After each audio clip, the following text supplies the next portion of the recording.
Hello everyone, welcome to amusing stuff online study circle. AP high court సంబంధించి ఇంగ్లీష్లో మనకి cloze test అనే ఒక టాపిక్ ఇచ్చున్నారు. ఇంతకుముందు జూనియర్ అసిస్టెంట్కి సంబంధించి మనం ఆల్రెడీ ఇంగ్లీష్ క్లాసెస్ తీసుకున్నాము, కోర్సెస్ నడిపాము, ఆల్రెడీ రన్నింగ్లో ఉన్నాయి. దాంట్లో ఓన్లీ 5 టాపిక్సే ఉన్నాయి. హైకోర్టు దాంట్లో 10 టాపిక్స్ ఉన్నాయి. సో ఎక్స్ట్రా 5 టాపిక్స్ ఉన్నాయి కాబట్టి వాటి మీద కొంతమందికి దృష్టి లేకపోయి ఉండొచ్చు. అసలు కాన్సెప్ట్ ఏంటి, ఎలా దీన్ని ప్రొసీడ్ అవ్వాలి అని తెలియకపోయి ఉండొచ్చు. సో వాళ్ళ గురించి కొంతమంది కాన్సెప్ట్ ఎక్స్ప్లెయిన్ చేయమంటున్నారు. ఒకసారి మేము తెలుసుకుంటే బాగుంటుంది, దాని తర్వాత మేము ఎగ్జాంపుల్స్ కొంచెం సాల్వ్ చేస్తామని చెప్తున్నారు. సో అందుకని చెప్పి సపరేట్గా మనకి ఎక్స్ట్రా టాపిక్స్ ఉన్నటువంటి క్లోజ్ టెస్టు, తర్వాత one word substitutions, error detection, fill in the blanks, ఇలాంటివన్నీ కూడా మనం ఇక్కడ నుంచి చెప్పుకుంటాము ఎవ్రీడే మ్యాక్సిమమ్. ఖచ్చితంగా ఎగ్జామ్ మనకి టైము తక్కువ ఉంది కాబట్టి. సో మనం ఆల్రెడీ టెస్ట్ సిరీస్ ఒకటి స్టార్ట్ చేసాము. ఆ టెస్ట్ సిరీస్లో 40 టెస్ట్ టోటలు. ప్రతి టెస్ట్ కూడా ఫుల్ లెంత్ టెస్టే, 100 క్వశ్చన్స్, 100 మార్క్స్. ప్రతి టెస్ట్లో మనము జనరల్ నాలెడ్జ్కి సంబంధించి ఒక టాపిక్, ఇంగ్లీష్ ఒక టాపిక్, రీజనింగ్ ఒక టాపిక్ తీసుకున్నాము. ఫస్ట్ మనం కనుక చూసుకుంటే ఇంగ్లీషు ఫస్ట్ 4 టెస్ట్లలో రీడింగ్ కాంప్రహెన్షన్ కంప్లీట్ చేసుకున్నాము. అన్ని రకాలుగా అన్ని లెవెల్స్ ఉన్నటువంటి రీడింగ్ కాంప్రహెన్షన్ కంప్లీట్ చేసుకున్నాము. క్లోజ్ టెస్ట్ కూడా ఒక 3 టెస్టులలో పెట్టుకున్నాము. మంచి మంచి ఎగ్జాంపుల్స్ ఒక్కొక్క దాంట్లో 30. సో టోటల్గా మీకు ఒక 90 to 100 క్వశ్చన్స్ క్లోజ్ టెస్ట్ మీద మీరు చేశారు అని అంటే ఎగ్జామ్లో వచ్చే 5 సెట్ క్వశ్చన్స్ మీరు ఖచ్చితంగా ఈ 5 పెట్టగలిగేటట్టుగా మిమ్మల్ని మేము ఆ దిశగా తీసుకొని వెళ్ళాము. సో ఒకసారి చూద్దాము. మీరు కనుక ఎవరన్నా టెస్ట్ సిరీస్లో జాయిన్ అవ్వాలని కోరుకుంటే ఈ నెంబర్కి కాంటాక్ట్ చేయండి, 9441541828. టైం తక్కువ ఉంది, సో మీరు వెంటనే కాంటాక్ట్ చేయండి. డిస్కౌంట్ కూడా ఉంది కాబట్టి మీరు ఏమన్నా డౌట్స్ ఉన్నా, డీటెయిల్స్ కావాలన్నా కాంటాక్ట్ అవ్వండి. క్లోజ్ టెస్ట్ మనం ఇక్కడ స్టార్ట్ చేసుకుందాం. ఫస్ట్ ఇక్కడ క్లోజ్ టెస్ట్ ఇక్కడ మనం చూసుకుంటే డైరెక్షన్స్లో in the cloze test in a English passage is given, some of the words were left out. కొన్ని పదాలు మిస్ చేస్తారు కావాలని. Candidate has to read carefully the passage and choose the correct option from the given 4 alternatives. అంటే దీని అర్థం ఏంటంటే, మామూలుగా passage reading comprehension ఎలా ఉంటుందో అలానే ఉంటుంది. కాకపోతే మధ్యలో కొన్ని వర్డ్స్, కొన్ని ప్రిపోజిషన్స్ ఇలాంటివి మిస్ చేస్తారనమాట. అక్కడ మనం ఫిలప్ చేయాలి. ఇచ్చిన ఆప్షన్స్లో నుంచి మనం ఫిలప్ చేయాలి. ఒక రకంగా చెప్పాలంటే ఇది fill in the blanks type కూడా వస్తుంది, కానీ ఫుల్ ఫ్లెడ్జ్డ్గా, కంప్లీట్గా. సో ఇక్కడ ఒకసారి మనం చూద్దాము. It was very hot in the small court room and everybody was feeling sleepy. Court room చాలా హాట్, చాలా ఉక్కపోతగా ఉంది, అందరూ కూడా నిద్ర వస్తూ ఉన్నట్టుగా ఉందంట. మార్నింగ్ నుంచి after tiring morning the clerks were anxious. After tiring morning నుంచి మధ్యాహ్నం వరకు బాగా ఇదైపోయారు, అందరూ అలసిపోయారు. ఇక్కడ టైరింగ్ అంటే అలసిపోవడము.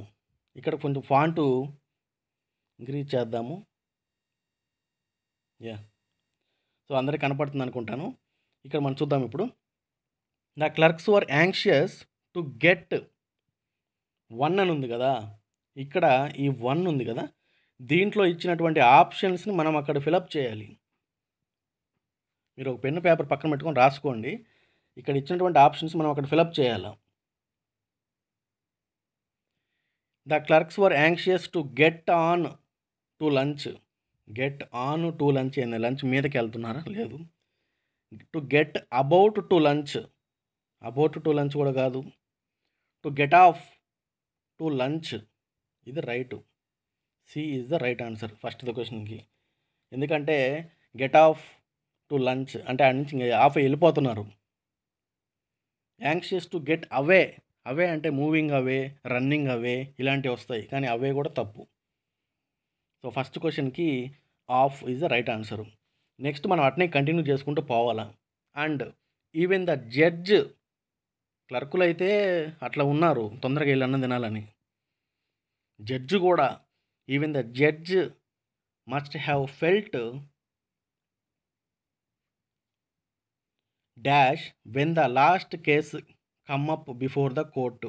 అంటే ఆ రోజు ఉన్నటువంటి కేసెస్ మొత్తము ఒక బంచ్ ఆఫ్ ఒక 100 కేసెస్ మనం సాల్వ్ చేయాలనుకుంటాము. వాళ్ళు సాల్వ్ చేసుకుంటూ వచ్చారు. లాస్ట్ కేస్ ఇదే అని పేజ్ లాస్ట్ వరకు వచ్చేసరికి అమ్మయ్య అని జడ్జి కూడా అనుకున్నాడంట. ఇక్కడ చెప్పడం.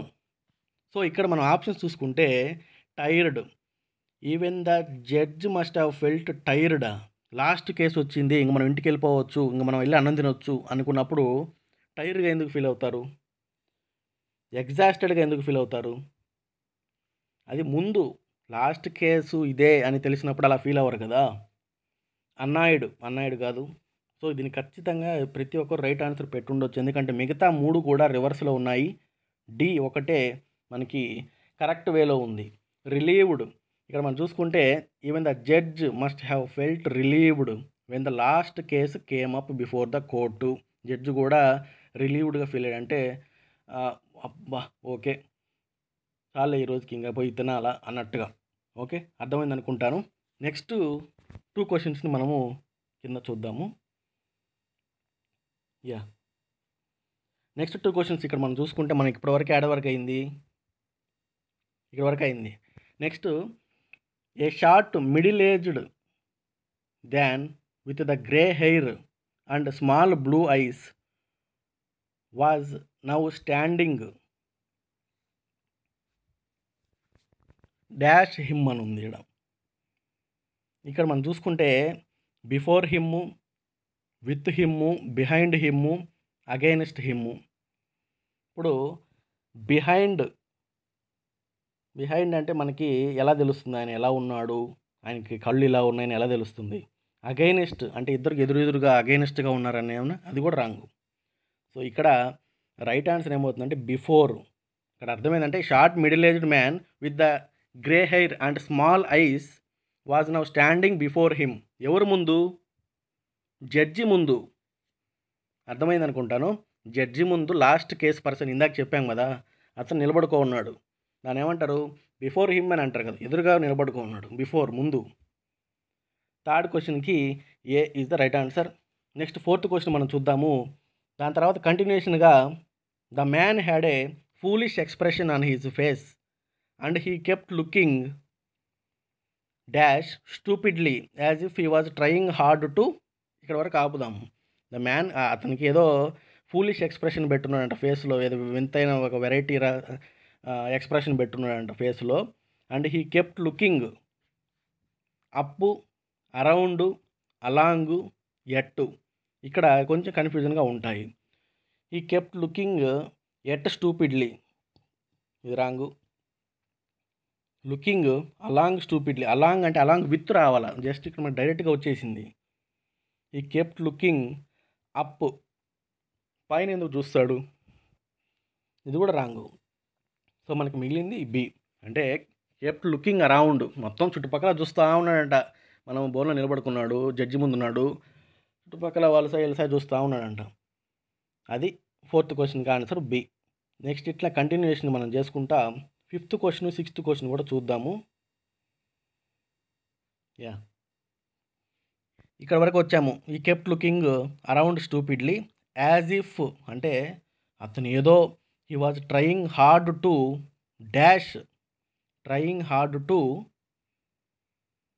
Imagine what was going, understand what was going, see what was going, view. C కొట్టేయచ్చు, వ్యూ కొట్టేయచ్చు, ఈ సి వ్యూ 2 కొట్టేయచ్చు. ఇమాజిన్ అంటే ఇమాజిన్ చేసుకోబోలే, కళ్ళ ముందు కనపడుతుంది కాబట్టి. అర్థమైందా? 2 ఆప్షన్స్ మిగిలాయి మనకి, ఏ బి. ఇమాజిన్ చేసుకోబోలేదు ఎందుకంటే కళ్ళ ముందు కనపడుతుంది కాబట్టి. So understand, he was trying to understand. 5th క్వశ్చన్కి B, understand what was going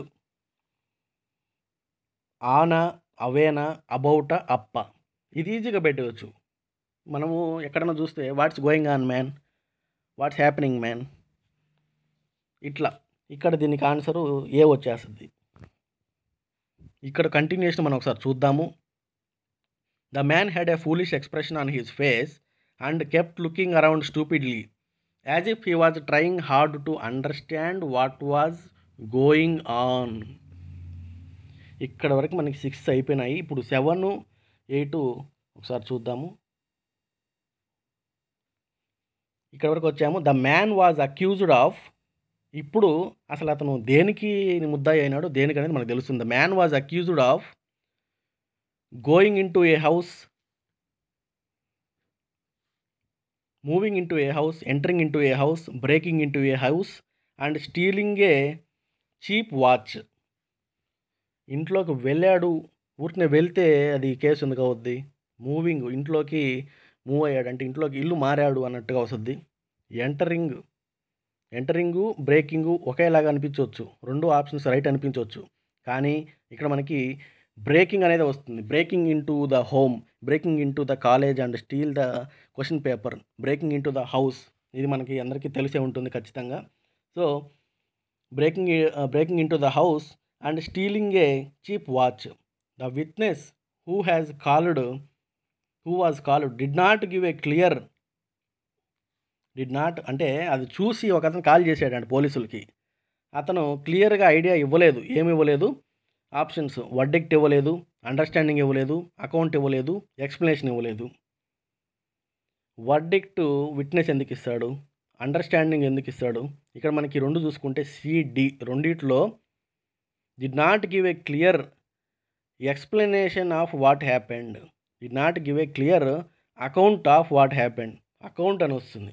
explanation అతను ఎందుకు ఇస్తాడు? జరిగింది ఎలా ఉందో చెప్పడానికి జస్ట్ అకౌంట్ అంటే taking into the account of this work అన్నట్టుగా వస్తుంది.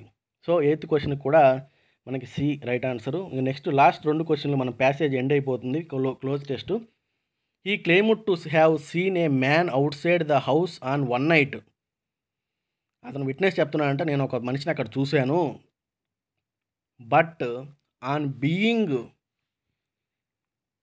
Forced, threatened, pulled, questioned. But on being forced further. అతన్ని ఫోర్స్ ఎందుకు చేస్తారు? విట్నెస్ను ఫోర్స్ చేయరు. థ్రెటెను, జడ్జి ముందు వాళ్ళ ముందు ఎవరైనా థ్రెటన్ చేస్తారా? లేదు. పుల్లుడు ఫర్దర్ అంటే పుష్డ్ ఫర్దర్ అనాలి మామూలుగా అయితే, అర్థమైందా? సో ఇక్కడ మనకి మిగిలింది ఏంటంటే క్వశ్చనుడు. ఇంకా అట్లా అడిగే కొద్దీ నువ్వేం చూసావు, నిజంగానే చూసావా, అతను ఏ డ్రెస్ వేసుకున్నాడు, ఏమైనా మాస్క్ పెట్టుకున్నాడా, ఇట్లాంటివన్నీ అడిగే కొద్దీ ఇంకా on being questioned further he confessed that he was not sure whether this was the man. ఇంకా అడిగే కొద్దీ నాకు ఏదో డౌట్గా ఉంది, ఇతను కాదే ఆ రోజు వచ్చింది అన్నట్టుగా చెప్పాడంట. అడిగి 9th క్వశ్చన్ అయిపోయింది. Next that judge considered the matter for a short time.